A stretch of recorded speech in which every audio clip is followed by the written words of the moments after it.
स्थिति है और धरातल पे स्थिति आज ऐसी है, सत्य बोलना चाहिए, सत्य बताना चाहिए और फालतू की अवान्तर ये रूपरेखा बनाना और लंबी चौड़ी बातें करना मुझे नहीं जमता। मैं सीधा पॉइंट पे बात करूंगा।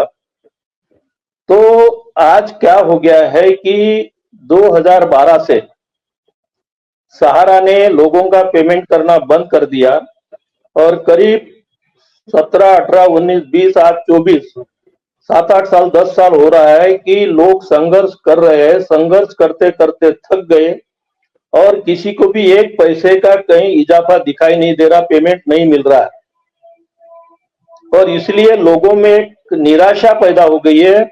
लोग हताश हो चुके हैं और लोगों ने अभी इन चीजों में ध्यान देना एकदम बंद कर दिया है। दूसरी बात, अभी कोई भाई साहब बोले हैं कि भाई बहुत सारे कार्यकर्ता काम धंधे छोड़ के दूसरी तरफ भाग गए। ये भाषा थोड़ी सी उचित नहीं है। क्यों कि बहुत सारे लोग सहारा में ऐसे थे जो अपने उपार्जन करने के लिए यहाँ जुड़े हुए थे, एजेंटगिरी करने के लिए कि 2 पैसा कमा के अपने परिवार को पालने के लिए। उनके पास सहारा के एजेंटगिरी से मिलने वाले कमीशन के व्यतिरिक्त कोई भी धन अर्जन का साधन नहीं था। अब सहारा से उनका धन अर्जन का साधन बंद हो गया। परिवार को पालने के लिए उनको धनार्जन करने की जरूरत है और उस जरूरत के चलते आज लोगों ने सहारा का काम धंधा तो है ही नहीं, सहारा की एजेंटगिरी तो रही नहीं, इसलिए दूसरा पर्याय ढूंढ लिए और लोग इधर उधर काम कर रहे हैं। अभी 12 लाख कार्यकर्ता की बात की जाती है। अब पता नहीं 12 लाख कार्यकर्ता कहां से किसने बताया और मेरे नॉलेज में तो ये सहारा के अपने संयुक्त ऑल इंडिया संगठन जो है, इन्होंने तो ये आंकड़ा नहीं बताया होगा। आंकड़ा तो सहारा ने बताया है कि 12 लाख हमारे पास कार्यकर्ता है। अब वस्तु स्थिति ऐसी है पाठक साहब कि ये 12 लाख कार्यकर्ता कैसे है। जैसा मैं एक सीनियर कार्यकर्ता था, मान के चलिए। आवाज आ रही ना? जी जी बिल्कुल, बोलते रहिए। हाँ, तो मैं जैसा एक सीनियर कार्यकर्ता हूं, तो मैं मेरे प्रमोशन के लिए सहारा प्रबंधन के उनके सिस्टम के हिसाब से मेरा प्रमोशन पाने के लिए मैं कुछ ऐसे कार्यकर्ता जोड़ लेता था जो वर्किंग बिल्कुल नहीं करते थे। कुछ तो ऐसे भी कार्यकर्ता हमने जोड़े, अपने पास का पैसा उनके नाम से डाला यहाँ पे सहारा में और उनको नॉमिनल एजेंट बना दिया। तो ऐसे more than 50% in all total अगर काउंट किया जाए तो मोर देन 50% तो ऐसे बोगस कार्यकर्ता है। वस्तु स्थिति ऐसी है। अभी तक इतने दिनों से मैं चर्चा सुन रहा हूं, मगर ये वस्तु स्थिति किसी ने भी आपके मंच पे नहीं रखी है। हर किसी ने अपना प्रमोशन लेने के लिए ऐसे नामधारी नॉमिनल बहुत सारे एजेंट जोड़ दिए और उन एजेंट को ना उस वक्त तो कोई दरकार थी ना अभी है और वो कहीं ना कहीं दूसरी तरफ काम कर रहे हैं। दूसरी और महत्व की बात यहां पर है कि सहारा में जो एजेंट है उसमें से बहुत सारे लोग नौकरी वर्ग के हैं अभी भी, तब भी नौकरी कर रहे थे, कहीं ना कहीं गवर्नमेंट सर्विस भी कर रहे थे, हम भी गवर्नमेंट सर्विस कर रहे थे। हम यहां पर इन्वेस्टर करके जुड़े थे, कार्यकर्ता करके एजेंट करके नहीं जुड़े थे। आपको वस्तुस्थिति बताता हूं, ये जनरल है, मेरी अकेले की नहीं है, सबके लिए है। तो हम गवर्नमेंट सर्विस करते थे, अपने पास का पैसा इन्वेस्ट करने के लिए इन्वेस्टर करके जुड़े। सहारा ने हमको क्या शिक्षा दीक्षा दिया, सर बोले आप यहाँ पैसा अपना जमा करोगे, लाखों रुपया जमा करोगे और दूसरे के नाम से जमा करोगे तो आपका कमीशन तो दूसरा लेके चला जाएगा, तो क्यों ना आप ही कोड ले लेंगे। आप कोड ले लेंगे, आपके पैसे का कमीशन भी आपको मिलेगा और आपकी इनकम होती रहेगी। तो हम इन्वेस्टर करके जुड़े, मगर सहारा के सिस्टम के हिसाब से हम कार्यकर्ता बन गए, एजेंट बन गए। तो ऐसे हमारे जैसे बहुत सारे लोग हैं।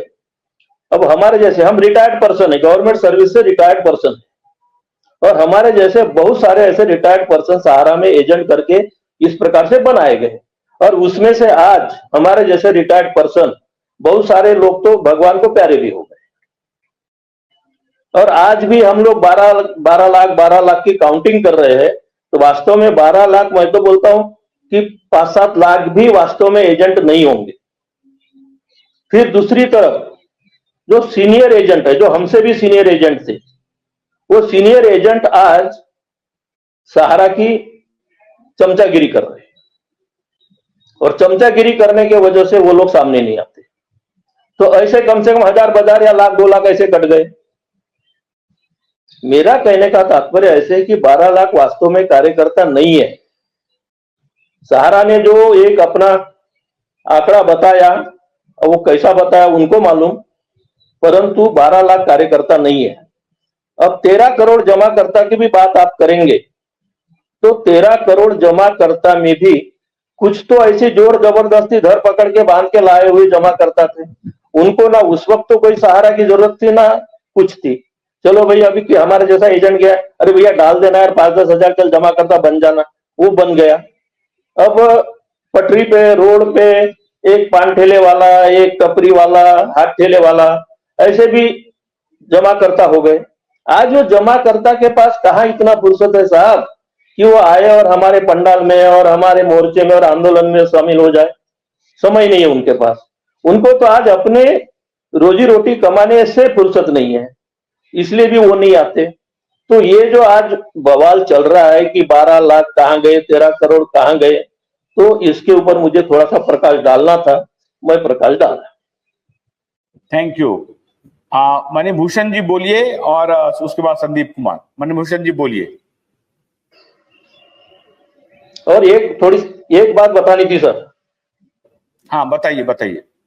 एक बात बतानी थी। अभी इसके पहले चर्चा चली है कि अभी इसमें सहारा में जो हम लोग आज पीड़ित है, भुक्तभोगी है, तो इसमें चर्चा चलती है कि दोषी कौन है। सहारा दोषी है, गवर्नमेंट दोषी है कि कौन है। तो प्राय तौर पे देखा जाए तो हमने जो पैसा इन्वेस्ट किया वो सहारा को देख के किया, गवर्नमेंट को देख के पैसा इन्वेस्ट नहीं किया। तो हम इसमें दोषी सहारा को ही मानेंगे। और इसका एक दो सबूत आपको देता हूं मैं। हम लोगों ने बिजनेस किया, बिजनेस के ऊपर बदस्तूर कमीशन काटा गया, बदस्तूर इनकम टैक्स काटा गया, वो सहारा में जमा हुआ। तो हमारा जो इनकम टैक्स काटा गया वो गवर्नमेंट को जाना चाहिए था, वो गवर्नमेंट को नहीं गया। हमारे कमीशन से इनकम टैक्स कट गया पर गवर्नमेंट को नहीं गया। अब इसमें दोषी कौन है?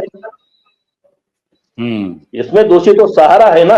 और सहारा है मतलब सहारा का मुखिया, सहारा के मुखिया की जब तक इसमें सहमति नहीं है तब तक तो तभी तो हमारा इनकम टैक्स गवर्नमेंट को नहीं गया। और आज गवर्नमेंट उस सहारा को दोषी पकड़ने के बजाय,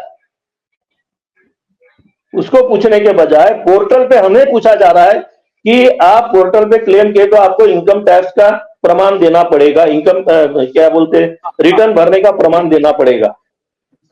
ये क्या बात है? ये दो मुद्दे हो गए। कमीशन भी और इनकम टैक्स भी। कमीशन भी काट लिया सहारा ने और कमीशन का पेमेंट हम लोगों को नहीं किया।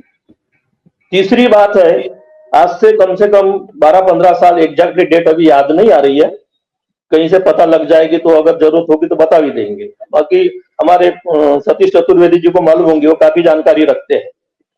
तो सहारा श्री ने एक ऐसा ये निकाला कि आप हेल्थोरियम में पैसा डालिए, और सहारा के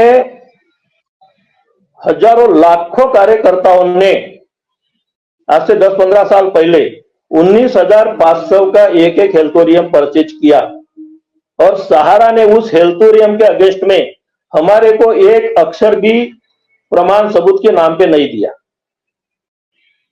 यानी वो पैसा सहारा ने बेईमानी के उद्देश्य से बगैर कागज पत्र प्रूफ दिए 19,500 लाखों रुपए से ले लिया और उसकी हरामी कर गया। अभी बात निकलते कि सहारा ईमानदार है या बेईमान है, और सहारा बार बार बोलता है कि ऐसी संस्था कहीं नहीं मिलेगी, ये एक ईमानदार संस्था है, और आज भी उसके चाटुकार कहते हैं कि सहारा एक ईमानदार संस्था है। मेरा ये कहना है या पूछना है आपसे सर कि अगर सहारा श्री सुब्रत राय अगर ईमानदार थे तो विदाउट प्रूफ 19,500 लाखों लोगों से क्यों जमा किया, क्यों नहीं प्रूफ दिया, और आज उसका हिसाब कहीं नहीं बता रहा है। और आज अगर हम कहीं प्लीट करने जाए या कोर्ट में भी जाए तो उसका कोई प्रमाण नहीं दे सकते। हमारे जैसे लाखों लोगों का 19,500 रुपया आज से 10-15 साल पहले हराम में गया हुआ है। इस पर से मेरा ये कहना है कि सहारा श्री और सहारा टोटली बेईमानी के बेस के ऊपर खड़ा हुआ मैनेजमेंट था। नहीं है, आपके पास कोई सबूत नहीं है 19,000 रुपए का?